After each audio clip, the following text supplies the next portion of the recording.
سڵاوتان لێبێ ئەزیزان لە بەرنامەی تری پەیامی تۆ لەگەڵ ئێوە ئابم لە بەرنامە ئەم جارە باسی جەژنەکەین. ئایا بزانین جەژن چ مانایەکیە لە هاوڵاتیان؟ ئایا ئەوەی لە لای هاوڵاتی لە کۆمەلگەی کوردیە تەنها کڕینی خواردەمەنی و کڕینی شیرینی بۆ جەژن مانە ڕاستەقینەکەی جەژنە یاخود مانای تری هەیە و ئەوانیش پەیامێکیانێت لە جەژنە؟ لەگەڵمان بن پەیامی هاوڵاتیانە گوازینەوە فەرموون.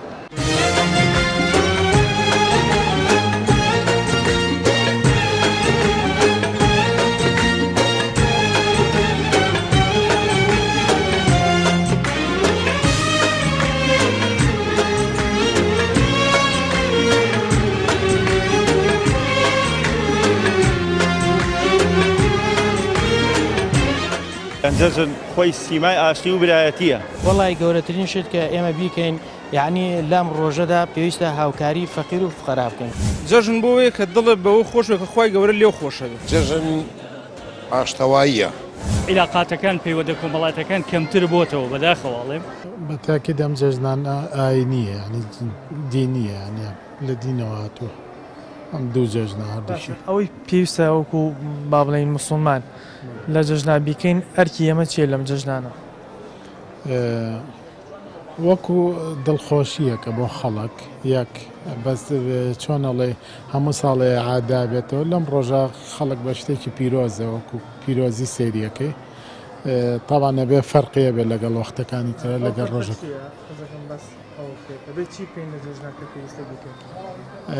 بە تاکی دەبێت جیاوازیە دروستکە لەگەڵ ڕۆژەکانی ترە وا بکات دڵی خۆ خۆشکەیت و دڵی کەس و کار و ماڵ و مناڵی خۆش. زانین لە کۆمەلگەی خۆمان هەر کە جەژن هات ئامادەکاری جەژن زۆربەی خواردن و شیرینی ئەکڕێت. ئایا ئەوەی ئامادەکاری مادی ئەکات بۆ جەژن بەڵام پێویست نیە ئامادەکارێکی ڕۆحیش بکرێت بۆی ئەو جەژنە تەنها شیرینی نەبێ لە ڕووی دەرونیشەوە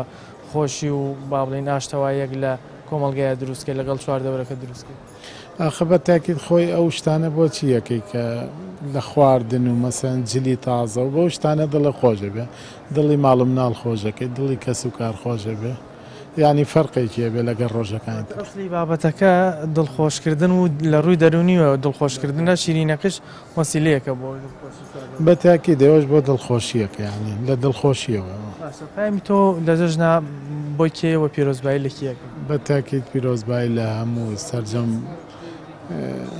بە تایبەتی گەلی کورد هەمووی لە هەموو مسلمانێک لە کەسوکاری خۆم لە مناڵەکانم. جەژن چ مانایەکیە بەڕای تۆ؟ وەڵی جەژن مانایکی خۆشی هەیە و جەژن بۆ ئەوەیە تعبیر لە خۆی لە ئیسلامە با بڵێن دوو جەژنمان هەیە جەژنی نۆرۆزە و جەژنی عەفو و جەژنی ڕەمەزانە و جەژنی قوربانە هەردوو جەژنەکە مانایەکی پیرۆزە بەخشێت و شتێکی خۆشە. مسلمان ئەو وەرکانەی کە پێویستە لەسەر ئێمە وەکو مسلمان لە جەژنا بیگرینە بەر پێت وایە چییە وای بێت چی لە خۆمان بکەین لە جەژن؟ وەڵی گەورەترین شت کە ئێمە بیکەین یعنی لەم ڕۆژەدا پێویستە هاوکاری فەقیر و فقەرا بکەین بەڕاستی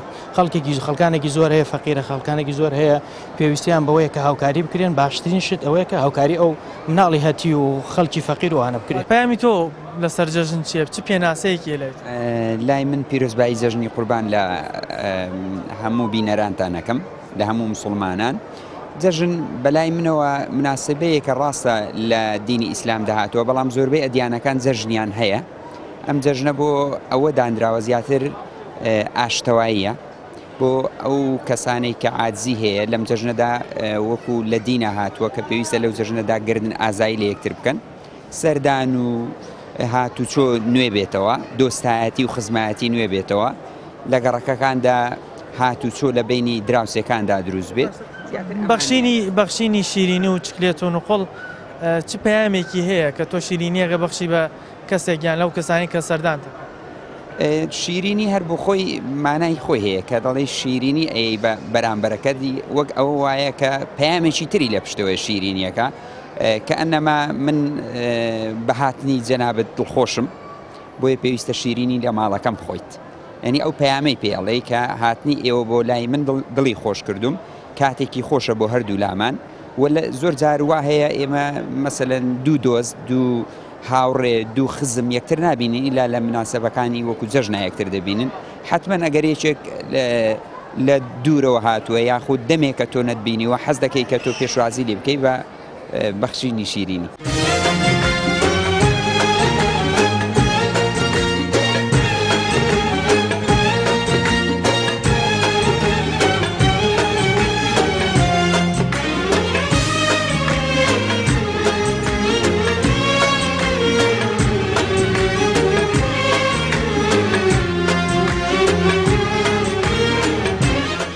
جەژن خۆی سیمای ئاشتی و برایەتیە. وڵی گەورەترین شت کە ئێمە بیکەین یعنی لەم ڕۆژەدا پێویستە هاوکاری فەقیر و فقەرا بکەین. جەژن بۆیە کە دڵت بەوە خۆشوێ کە خی گەورە لێو خۆشەوێ. جەژن ئاشتەواییە. عیلاقاتەکان پەیوەندە کۆمەڵاتەکان کەمتر بۆتەوە بەداخەواڵێم. بەڕای تۆ جەژن چ پێناسەیەکیە چ مانایەکی لێت؟ وڵی بۆ من هیچ نییە ڕۆژێکی احتیادی ئەمە کەسێکین ئیشەکەین ڕۆژانە بەزەوەی بۆ ئێمە ئیسراحەت ینی ئەو چوار ڕۆژێکە لە ماڵەوەین بەس ئەوەیە. خودی دروستبوونی جەژن چ پێ با بڵێن چ مانایەکی یاخود ئەوەی کە ڕۆژی جەژن جیاکاتەوە لە ڕۆژەکانی ترسی ئەوەیە کە کۆمەڵی خزمە بینی کۆمەڵە کەسە بینی کە پێشتر ئاسان هەر نەشی بینیوە یەتە ماڵەوە یان جەژنە پیرۆزە و تێکەڵ بوون و ئەو شیرینەی کە بەخشرێ لە جەژنا ئەو هۆکاری چیە بۆچیە بەخشێت؟ نازانم ئاڵێن ڕۆژێکی پیرۆزە ینی ڕۆژێکە کە تازێ و ڕۆژێکی تایبەتە بووە یعنی لە ژیانمان ناگەشتێ تایبەت بێ با بڵین ئەمەلیاتێکە نەخۆشیێکە شتێکە شتێکی شیرینی بۆ جێڕێ جگە لە شیرینیە کە ئامادەکردنی خواردن و شیرینیە بۆ ئەو کەسانی کە سەردان دەکەن چی ئاماد با بڵێن چی ئەرکێکی تر لەسەر شانی خەڵکە بەعام لە جەژناکە بیکات جیاواز بێ لە ڕۆژەکانی وڵی جیاواز بیتر وەکو خۆگۆڕین وەکو سەردانکردنی ماڵان وەکو خزمەتی میوان کە ماڵەوە هەمی بەیەکەوە دانیشێ و ڕۆژێ یان کەم ڕۆژێ ئاوە هەموو ماڵەوە بەیەکەوە دانیشێ ئێزام و عیلێک وە ینی ئەمە وەکو خۆمان یانە لە ماڵەوە دانانیشین بەڵام لە جەژنایتر بەیانی ساعت 6 و 7 خوشک و براوەمی کۆ بێتەوە لە ماڵەوە شتێکی تایبەتە وەکوی میوانیەت و میوانە ڕوات و ڕۆژێکی تایبەتە بێ. وەڵی بەڕای من جەژن ڕۆژێکی تایبەتە ڕۆژێکی پیرۆزە تەوان لەو ڕۆژانە خەڵک سەردانی یەکەگار چەنەوە کەمیش بۆتەوە بەڕاستی جیاوازیەکەش زیاتر لە ئێستا بۆ نمونە لە مۆڵا خەڵک جلە کڕێ پێداویستیەکانی خۆیە کڕێ لە یەکەم ڕۆژە خەڵک نانی تایبەتیە خوا لە جەژنا شیرینی بەخشین ئەم شیرینی بەخشینە چ پامێکی تایە کە ئەمە ئەبێ لە پشت شیرینی بەخشینەکەەوە پامەکە پامە کۆمەڵایەتەکەی ئەوەیە ینی تۆ ئەم شیرینیە مانای خۆشەویستیە گەێنێ لایەنە کۆمەڵایەتیەکان لەو ڕۆژانە تازا بنەوە چکە فترێکی زۆرە ئەو شتە نەماوە یعنی بەڕاستی خەڵک زۆر سەرداری یەک ناکە یعنی جەژن شاهیە دەست پێکەوێ ینی چوندن تشتێکی جیواکیە یعنی بژن مرۆڤ داv خزم و کاری هەفتێن جەم هەفتە ینی حالی هەفتە پرس دکن جەژن ئەساسی وێ ینی وەک دەبێن دلوڤانیە هەر کەسی ئەگەر پرسکرێک هەبن ئەو پرسکرێک چارەسەر دەبن جگە لە شیرین و خواردەمەنی جەژن چ شتێکی تری هەیە کە ئێمە پێویستە بیکەین لە جەژنا زەرورە ئەوی شەش بکەین یعنی من گوت یان دەست پێکە لازمە تشتێکی جیواکی بێ جیواک پرسکرێکی خوا جەژنادا چارەسەر بکە زۆر باشە کە کەسێک دێتە ماڵەکەی تۆ شیرینی پێدەی ئەو شیرینی بەخشینە هۆکاری چییە تۆ شیرینیە دەی بە ئەو کەسێک کە دێتە ماڵ ئەو تشێک وەک عادەتێکی ناو جیواکێدا چێ بووە ینی ئەو تو ینی خۆشیە خوا تشتی خۆی ئەم بژن ڕوویەکی خۆش دلی خۆی پاقەچ بۆ شیرانیە دیاریویت خۆشی کەسەکەیە کە تۆ هاتوویتە ماڵی باشە تا چەند گرنگە هاوکاری ماڵە هەژارەکان بکرێت لە جەژنەکان تابی نه من گوت یعنی نه ئەگەر پرسکرێکی جیواکی هەبێ لازمە دوێ ئالی دەشیت ئالیکاری هەر کەسی بکەیت دراوسێ خوا بکەیت جیرانە بکەی ئینسانی محتاج ئێسێوی هەر کەسی لازمە دە جەژنێدا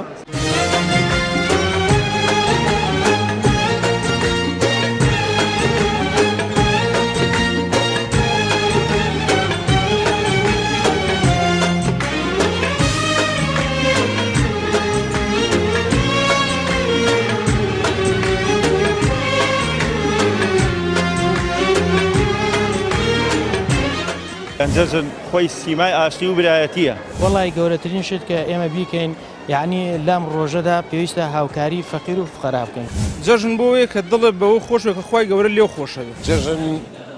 ئاشتەواییە. عیلاقاتەکان پەیوەندە کۆمەڵاتەکان کەمتر بۆتەوە بەداخەواڵێم. جەژن لە لای هەری کەسێ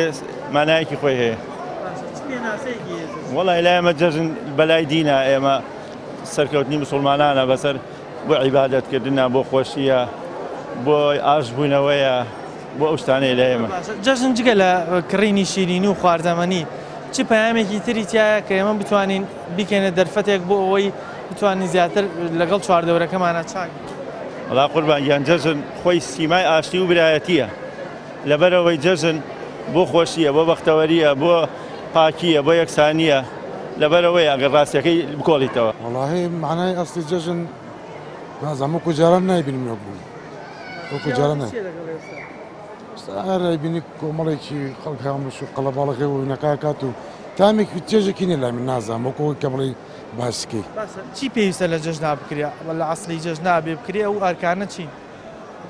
وڵاهی خۆی زیاتر پێویستەوەی خۆشگوزارانی خەڵک بکەن دروستکەن خۆشگوزارانی خەڵک دروست کرێت و یعنی ئەو خەڵکە بە بێتاقەتی نەبیندرێ ئەو خەڵکە بێتاقەت نەبێت ئەوەیە. تۆ وەکو خۆت لە جەژنا جگە لە ئەوەی شیرینیە بەخشی چ شتێکی تر ئەەکەیت پیان پێویستە لەسەر چی بکەیت؟ وەکو جەژنی قوربان و قوربانەکە لەسەر مەجبوری بیکەیتەوە وانە جاگەێت و مەقسە دەوانە بێت. قوربانێ بۆ چی ئەکرێت؟ ئەوە سنەتی پێغەمبەر صلی الله علیه و سلم بە هەر بیکەیت ئەوە واجبێکە بێ بیکەیت. خودی ئەو قوربانیکردنە بۆ هاوکاریکردنی هەژاران نییە؟ بەڵێ بە تاکیت زیاتر بۆوانە باشترە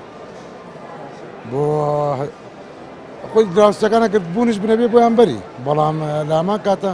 زیاتر بۆ فەقیرەکە بەری باشترە. ئەمە وەکو دەرفەتێکە بۆ ئەوەی ئاشتاوایی و برایەتی تونترکەیتەوە. ئەیچوە ئەوانە هەیە دەرفەتێکە بۆ ئەوانیکەوە بۆ نمونە زیاتر وەکو کۆمەڵایەتەکەی خۆمان و کەلتوورەکەی خۆمان زیاترین بێتەوە چۆن گەرم و گوڕێکیتەوە بۆ ئەوانە باشتر. مامۆستا بەڕای تۆ جەژن چ مانایەکیە چ پێناسەیەکی؟ وڵی برێ بەڕێزمێ وەکو ملەتی مسلمان دوو جەژنی سەرشیمانێ جەژنی قوربانمانێ و جەژنی ڕەمەزانیشمانێ. جەژنی قوربان کە ئیسلام یەک دوو ڕۆژەی پێش دواتری شەڵاتی نەناویەوە ئەوە تەرەوە دیارە وەختی خۆی حەزرەتی ئیبراهیم کەەوە خی گەورە داوای لێکردکەوە کوڕەکەی حەزرەتی ئیسماعیل سەر بڕێ لە پێناو خوا ئەترەوە بۆ بەرانیشی بۆ هێنای خوارەوە لە جیاتیەوەچە جا ئێمە شەبە ئەو نەریتە بەڕاستی وەکو مسلمانە بێ ئەو دووبارە بکەینەوە ئەمە یەک مەسلەی وەکو قوربانیەکە دووەمێش وەکو ئەوەی تەماشاکەی کۆمەڵی شتەیە وەکو مسلمان لە سەرمانێ کۆمەڵی خەڵکەیە لێمان تەماشاکە دڵزیویر بوونە پێویستە گردن ئازایەتی لەگەڵ یەکا بکەین و نەکوال مەسلەی جەژنەکە بە ڕۆژەکانی تریش بێ بەڵام تر لە جەژنەوە وەکو واجبێکی سەرەکیمانەوەی لێمان عاجز بووە پێویستە بچین سەردانیشی بکەین و گردن ئازایشی لەگەڵا بکەین و ئاژبوونەوەیەک دروست بێ لە بینمان. جەژنی تر یادێکی خۆشە بەڕاستی ئێمە خۆشەکەی بەداخەوەی سەد تامەکەی وەکو تامی جاران نەماوە تۆزە کاڵ بۆتەوە بە حکمی ئەوەی عیلاقاتەکان پەیوەندە کۆمەڵاتەکان کەمتر بۆتەوە بەداخەواڵێم ئەتر بەڵام ئێمە پێویستە لەسەرما بەڕاستی تازەی کەینەوە تازەکردنەوەکەشەوەی بە سەردانی هاتوچۆکردەکەی یەکتری بکەین گردن ئازایی لە یەکتری بکەین. ئەو شیرینی بەخشینە بۆ خۆشی دەربڕینەکە برایەتەکە تازە بۆتەوە یان کەسێک دوای ماوەیەکی زۆر جەژنە کاتە دەرفەتێک سەردانی تۆ کاتۆ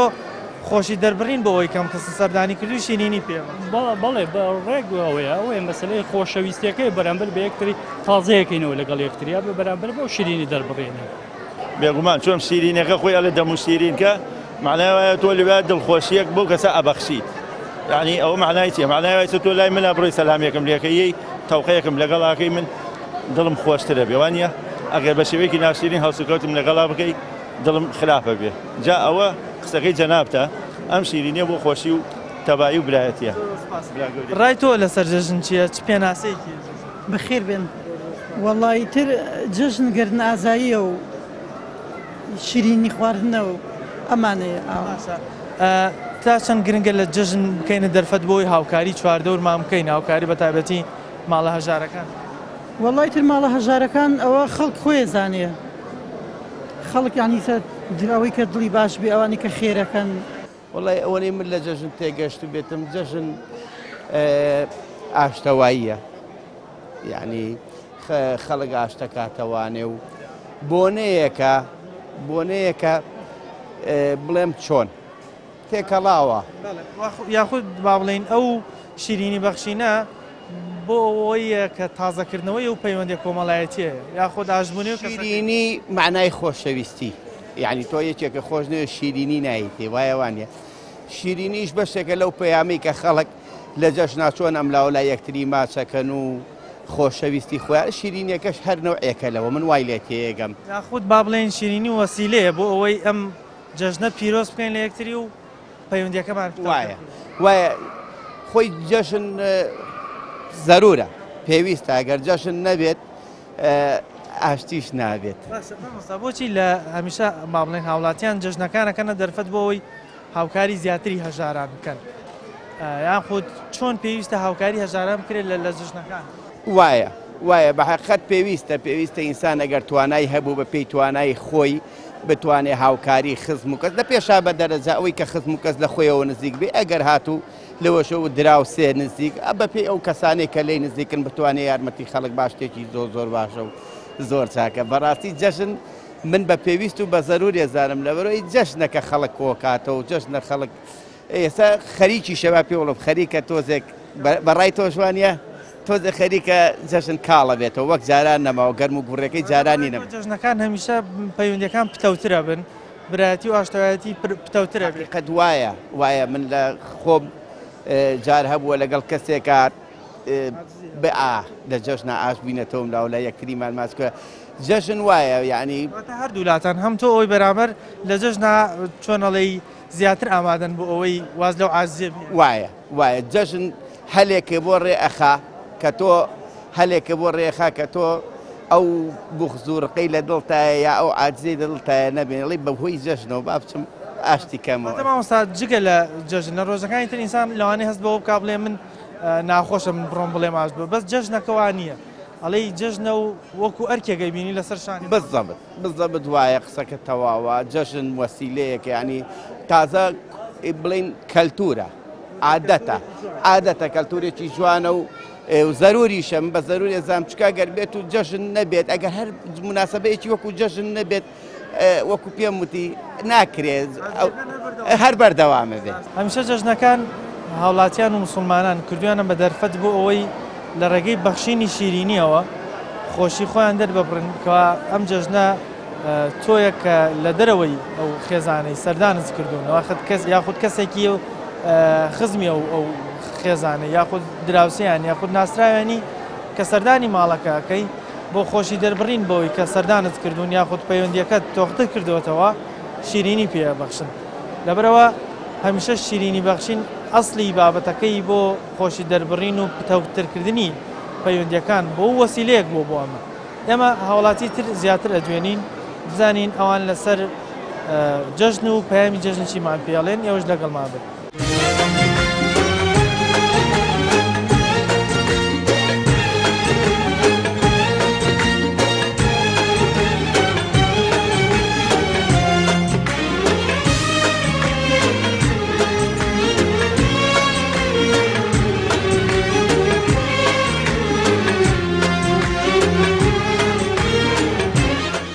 جەژن خۆی سیمای ئاشتی و برایەتیە وەڵی گەورەترین شت کە ئێمە بیکەین یعنی لەم ڕۆژەدا پێویستە هاوکاری فەقیر و فقەرا بکەین جەژن بۆیە کە دڵت بەوە خۆشوە کە خی گەورە لێو خۆشەوێت جەژن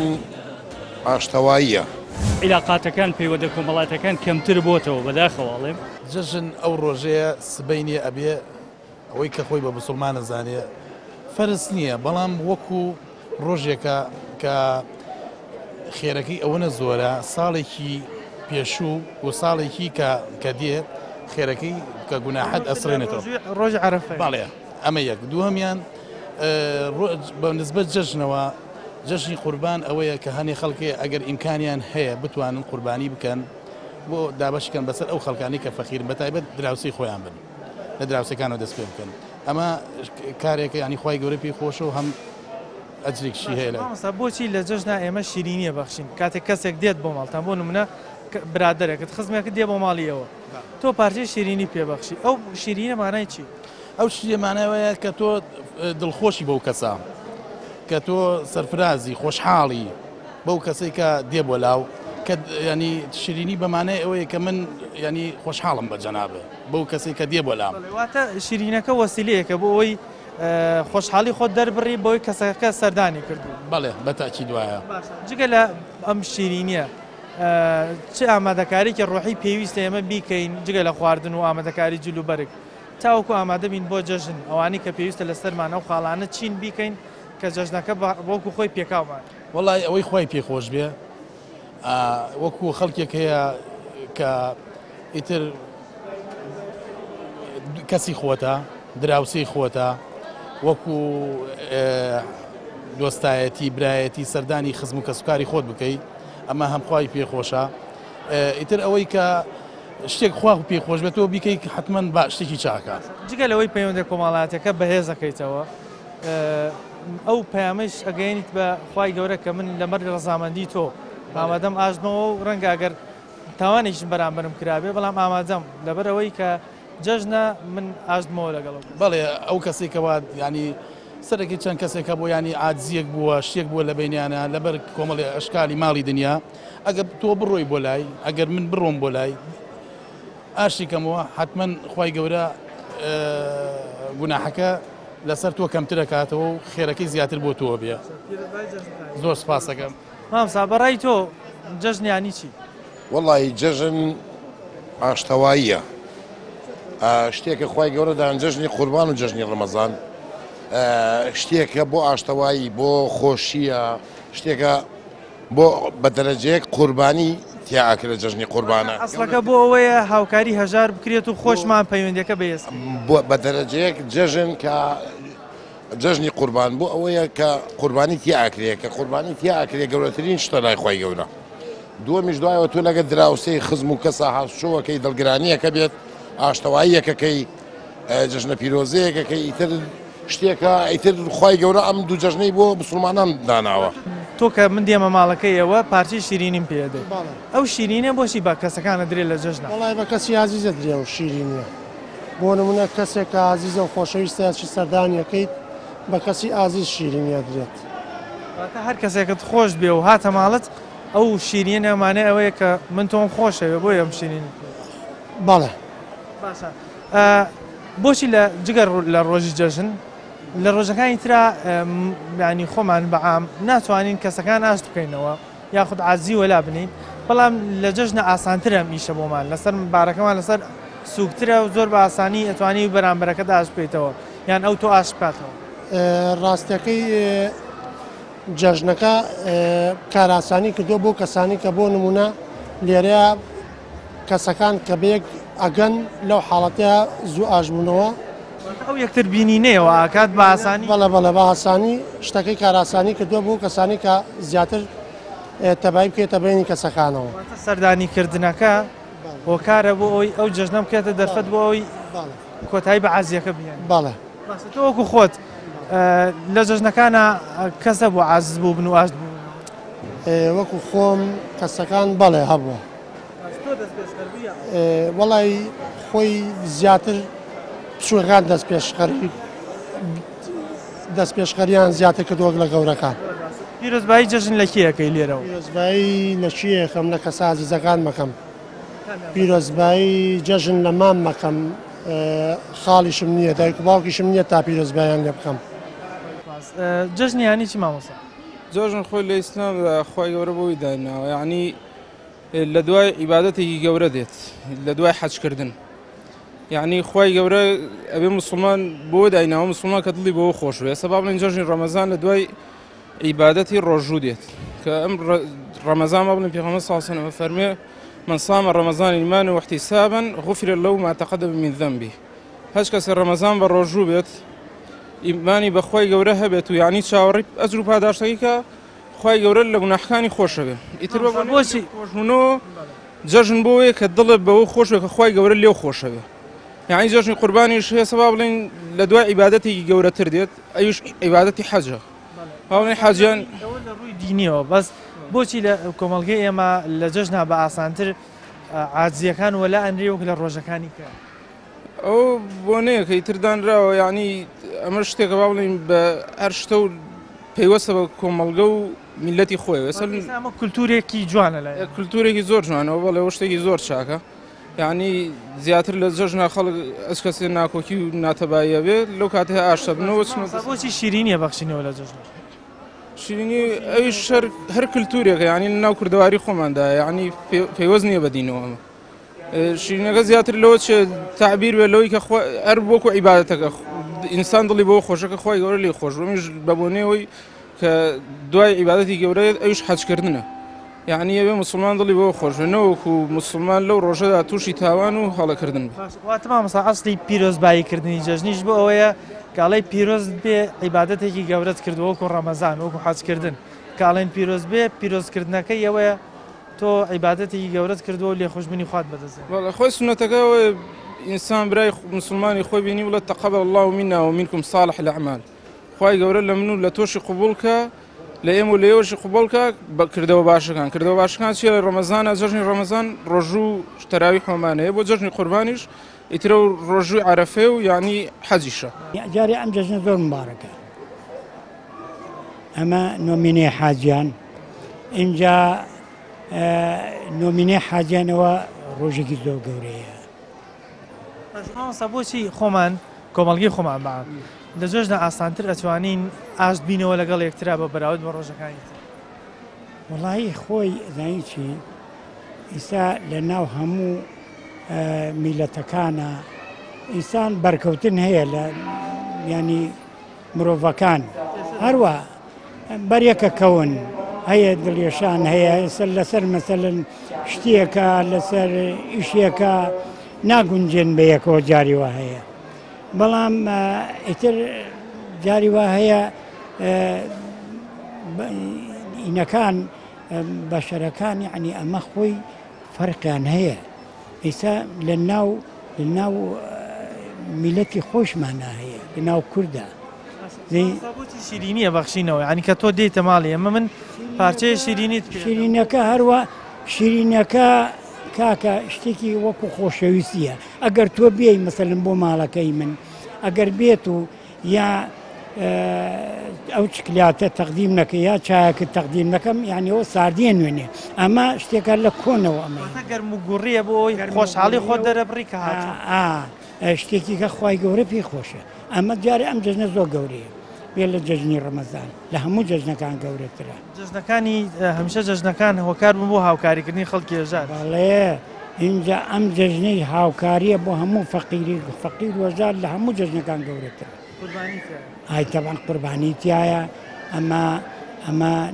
جەژنە کاڵێ ئەون هینەی حاجیان نۆمینەی حاجیان جەژنێکی زۆر گەورە ئیسکە زۆربەی خەڵکی ئەمە بە ڕۆژووە یا بەیانی بە ڕۆژووە ئەوە خێرێکی ساڵێکی پێشتریە و ساڵێکی دواتریشی هەیە.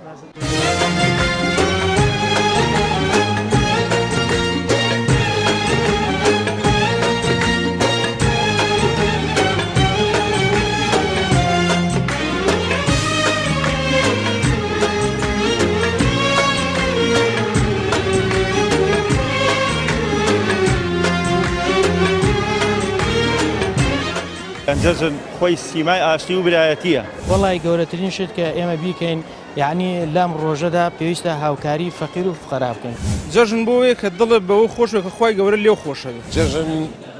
ئاشتەواییە عیلاقاتەکان پەیوەندە کۆمەڵاتەکان کەمتر بۆتەوە بەداخەواڵێم هاوکاریکردن لە جەژنەکانە هەمیشە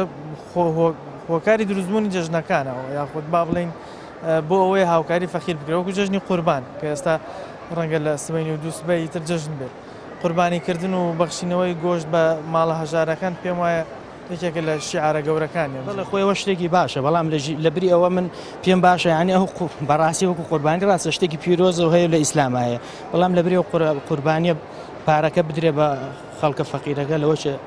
باشتر بێ شتێکی باشتر بێت لەبەوە گۆشتەکە باشە بەس وەکو پارەکە نیە وەکو ئەوەی دامێکی مادی بکرێ و بتوانانی هاوکاری خەڵکی پێ بکرێت پێت وایە ئەو جەژنەی کە لای خۆمانەکرێت کە کڕینی شیرینی و خواردەمەنیە زیاتر بەس جەژن هەر بۆی ئەو شیرینە بکڕ یاخود پامی تریشی لە پشتەوەیە شتی تری هەیە کە بێ مرۆڤ بیگریتە بە وڵی خۆی پامەکە خۆی شتیکە هەیە شتی باشەیە بەڵام ئێستا شتەکە لەوا کورد بووەتەوە بۆ بە جژنەکە ئێستا لێرە جاران ئێمە خەڵک هاتوچۆ یەکێ کرد بەردەوام سەردانی یەکێکرد و یەکێ بینی بەڵام ئێستا بۆ بە جژنەکە بە بۆنە شیرینەکەەوە کامرامە سەردانی ماڵەکانەکە و شیرینێک نقڵێک گەڵەگرێت وەرەوە نەیە ینی بەڕاستی لای منۆ شتێکی هیچ نییە ئەسلی جژنەکە بۆ دڵخۆشکردنە شیرین پیرۆزبایی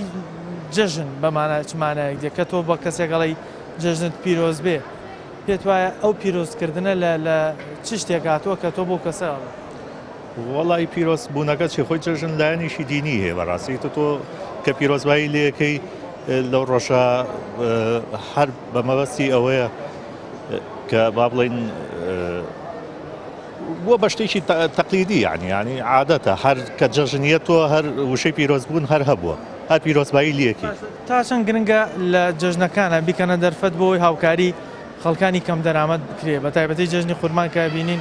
مسلمانان قوربانیەکەن و گۆشت دەبەخشنەوە ئەمە چ پەیامێکی تایەوە چۆنە بێم ئیشانە ئێمە بیکەین خۆی جژن دەرفەتێکی باشە بۆ قوربانیکردن بۆ خێرکردن بەس بەڕای من نەکرد جژن لە ڕۆژەکانی کەشە ئەو شتە هەبێ بەڕاستی چکە خەڵک هەموو کاتێک پێویستی بە مەسەلە ژیانە بە خواردنە بە پێداویستیە بەڕاستی ینی ئەوە هەر کۆ نەبێتەوە مەسەلەت لە ڕۆژێکی جەژنە تۆ قوربانی بکەی گۆشت بنێری بۆ خەڵک ینی ئەگەر ئەو شتە ببێ بە عادەت خاصندای دەوڵەمەندەکان بەردەوام خێر بکەن لە ڕۆژەکانی تریشا من بەڕای من شتێکی باشە جژن بۆ جژنی هەم ڕەمەزان هەم جژنی قوربان ئەوە تا لە جژنی قوربان نبینین ئەوانی کە دەسەڵاتیان هەیە حیوان سەرەبڕن و گۆشتەکەی بەخشنەوە بە ماڵە هەژارەکان ئەمە پامی گەورەی جژنە ئێمە تا چەند گرنگە بتوانین ئەو قوربانیکردانە بەردەوام بکەین بۆ ئەوی هاوکاری و ماڵانە بکەین کە کەمتر دەستیان نەڕوا کەمتر ئەتوان گۆشت بکردن لە جژنەکانە یاخود بۆ منە ڕەمەزانە سەرفترە هەیە بۆی خواردنی جژن ئامادەکەن ئێمە چۆن بتوانین ئەم شتانە بە بەردەوامی بکەین تاوەکو هەم خوای گەورەش ڕەزامەندی و بەدەستبێنین و هەم لەگەڵ چواردۆرەکەشمان وەڵایەتی ڕاستی فەقیر زۆرە بڵێ فەقیر نییە هەموو کەسێویسە پێویستی بەشتا ینی سە هەنێکی دەوڵەمەنە شتەکڕێ دێتە بازار ئەوەی هەیسە نیەتی هەیەتی کلێ برنجیش لەوانەیە نەبێ بە درۆ بیکەڵێ نیەتی خواردن کڕینە بۆ خۆی بۆ هەژارەکان شتێکی گرنگە بەڵێ زۆر ئارەڵە وەکو خۆتان تا چەند توانیتانە هاوکاری ماڵە هەژارەکان وەڵی هاوکاری ماڵە هەژار ئیتر خۆشت نەیەکە زۆر هەژار بێ هەیە خۆ هەیە پیاویشی هەیە هەژارە ئەنی هەیەوەنی بێ بڵێ ماڵی هەتیوێیان شتێ ئیتر فەقیر زۆرە ئەمڕۆ ئەو شیرینی و ئامادەکاری و خۆگۆڕین و خۆجوانکردنە بۆ ئەوەیە کە من ئامادەم لەم جەژنا لەگەڵ تۆ ئاشتمەوە کۆتایی بۆ عازیێ بهێن بەڵێ زۆر ڕاستە تۆ دڵگرانی لەیەکێک یانێکە دڵگرانە جەژن ناشتە ماڵ یانێتە ماڵت ئاشتەبی تۆ لەگەڵ یانێت نقڵێ لە ماڵتەوە خوات وەگەوە وایە ئیتر گایەکت بۆ سەر بڕی بێ ئیتر جەژنەکە خۆشی ئیتر بۆ مناڵی ژەر خۆشە و جەژن ئاشتەواییەکە ئیتر خی گەورەش پێ خۆشە تۆ ئەو ئێمە و دوو جەژنەمانەیە پرسیاری کەم هەیە بۆچی ئێمە هەمومان بەعام لە ڕۆژەکانی ڕۆژە ئاسایەکانی ترا دڵمان بەرایی نادا کە بۆن منەوە عازیە وەلا بنین و ئاشتاوایەکە بکەین بەڵام جەژنەکەینە دەرفەت و لە جەژنەکە یعنی ئەو دڵگرانیەمان نامینێ ئەوشە و بارە قورسە لەسەرشانمان سووکە بێ و ئامادەم ئەو کەسێک کە عازیشی کردم ئاشتیکەوە جەژن این گەورەترین ڕۆژەکەیشی گەورەیە تۆ خی گەورە ئەو ڕۆژەی بۆ تۆ داناوە ڕۆژێ تر نەوەیشی کە عادێتە جەژنی تر لە خۆتۆ دڵت خۆشە بێ و شتێکە لە خۆتەوە لە ڕووی دەرونیەوە حەزت بە شتی خۆشە ئیتر چکەم شتێکیستە تۆ کە ئەچی نوێژە جەماعەتەکەی خی گەورە 20 نوێژ بۆ دەنووسێ لە دەری لە ماڵی شەوەیەکەی بە یەکدان حسابە ئاشتاوای ئەگەر لە ڕۆژەکانی کە بواە خێرە بەڵام ڕەنگە ئەوەی خێرەی لە جەژنا دەستەکەوێت زۆر گەورەتر و چاکتر ڕۆژە بە ئەمری خواخوای گەورە وای لێت کردو دڵت پێ خۆشە ئیتر شتی ئاسانکاریت بۆ کاتۆ شتی ئاسانکاریت بۆکە بۆ ئەو ڕۆژەی کە ئاشتەوایی بکەی لەگەڵ کۆمەڵی خەڵکە کە دڵزویت بووە یا ئازیە بچوو کرد بووە یاین تو ئاسوی دراوسەیەکە ئاسوی خزمانەکەی تویت و ئەڕۆی ئیتر شتێکە خۆشیە و ڕۆژێکی گەورەیە لای خواب کە لای خوا گەورە بێت دڵی تۆش پێ خۆش هەر لە جەژنی هەموو مسلمانان پیرۆز بێ هەمیشە جەژنەکان و شیرینی بەخشینەوە لە جەژنا بۆ ئەوە بووە تۆ خۆشحاڵی خۆت دەرەبڕی کەوا ئەم جەژنە ئێوەی کۆ کردوێتەوە یاخود کەسێک کە دێتە ماڵەکەی تۆ ئەڵێ ئەو شیرینە هەڵگرە یان دەمت شیرین کە بوو ئەوەیە خۆشحاڵی بە ئامادەبوونی ئەو کەسە لە لای تۆ و پیرۆزباییکردنی جەژنیش بۆ ئەوەیە لە ڕووی دینی ئیسلامەوە تۆ پیرۆزبایی ئەو عیباتەتە گەورەیە لە ئەو کەسانەکەی کە بەشدار بوون لە ئەو عیبادەت و پەرستشە گەورەی کە لە پێش جەژنە ئەنجامیان داوە. ئێمە لێرە پیرۆزبایی جەژن لە هەموو لایەکەین و هیوادارین ئاشتی و خۆشببختی و بەرەکەت بێنێت بۆ هەموو ماڵی مسلمانان. پامی تۆمان پێشکەشکردن تا بەرنامەیەکی تر بەخوای گەورەتان سپێرم خواتان لەگەڵ.